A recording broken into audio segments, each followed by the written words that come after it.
Hello अस्सलाम वालेकुम, कैसे हैं आप लोग। आज हम बात करेंगे मुहावरों के बारे में जिन्होंने पंजाबी विच अखान भी कहा जाता। हर घर विच हर पिंड बस्ती विच कोई ना कोई आदमी या औरत यह जी जरूर होंगी है जो हर गल ते मुहावरा सुना दिंदी। हर मुहावरे के पिछे कोई ना कोई कहानी जरूर होंगी है। पिंडा थावां ते अक्सर बहुत सुनाए जाते हैं। अज दा साडा पहला मुहावरा डुबदे नूं तिनके दा सहारा। जिस तरह अजकल हर चीज़ डुबी पई है, मकान डुब रहे हैं, फसलां तबाह हो गई, घर तबाह हो गए, बेचारे देख रहे हैं सानूं कोई खाना देवे, साडी कोई मदद करे, कोई थोड़ी जी भी करे। इहदा मतलब डुबदे नूं तिनके दा सहारा। साडा दूसरा मुहावरा धीए धीए तैनूं आखां नोए कन्न कर। अक्सर औरतां घर च करदियां बेटी नूं डांट रही होंदियां, बेटी नूं कहंदियां उठ जा मर जा कम कर ला, भांडे धोण वाले पे आ, बर्तन ते रोटी पकाउण वाली पई, हांडी पकाउण वाली पई, किहने करना, तेरे हत्थां नूं मेहंदी लगी आ, उठ जा दफा हो जा कम कर ला। सुना अपनी नूंह नूं रही हुंदी है, यानी कि बेटे की बीवी को नूंह या फिर बहू कहा जाता है।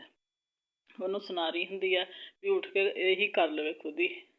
अगर वो सियाणी होगी समझ जाऊगी तो उठ के कर लूगी, तो नहीं तो आराम नाल बैठी रहूगी। कम चोर होई तो उन्होंने भी आराम नाल बैठी रहना, फिर उन्हें उस टाइम तो कुछ नहीं कहना।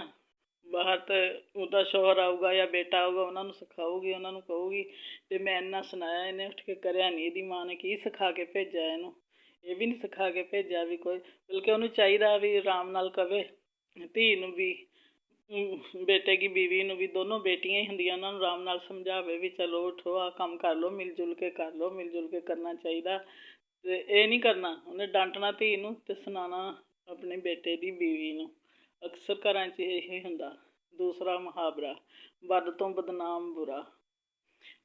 जेह्ड़े कोई नहीं भी बुरा कम करिया हुंदा वैसे ही बदनामी हो जाती, उन्होंने लोग बुरा समझण लग जाते। जेह्ड़े बुरे कम करता भी रहिंदा अंदरों अंदर ही उहदा किसी नूं कोई पता नहीं चलदा। अक्सर इस तरह ही हुंदा। ते दूसरा अगला मुहावरा शरीक लावे लीक शरीक दा शरीक। फिर शरीक दा शरीक। शरीका बरादरी पिंडां विच कहा जांदा। शरीक वो हुंदे जेह्ड़े रिश्तेदार ताए चाचे दे बेटे ते उन्हां दियां बीवियां, शरीक शरीकणी कहा जांदा। ते दूसरा बरादरी, बरादरियां कई किस्म दी हुंदियां, राजपूत दूसरे होर बरादरी आना जाना, कट्ठे होकर काम करना, हर कम्म विच शरीक होना, गमी खुशी विच, इहनूं कहा जांदा शरीका। लीक लाने का मतलब हुंदा ते मिल के उतों उतों खुश भी हुंदे रहना, उपरों उपरों काम भी करांदे रहना नाल।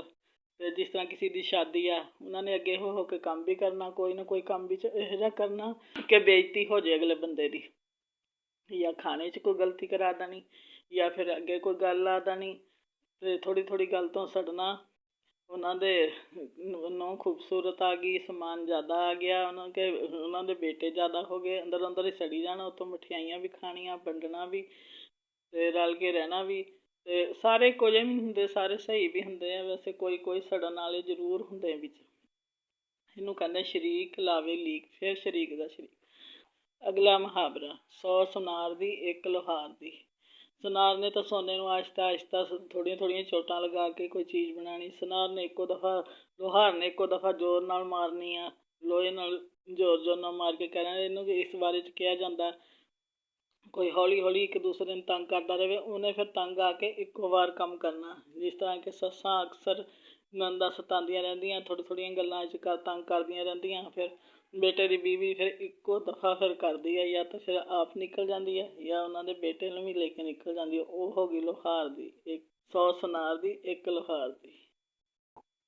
मुहावरा जो बोओगे उही कल कटोगे। गंदम बोओगे तो गंदम, चने बोओगे तो चने।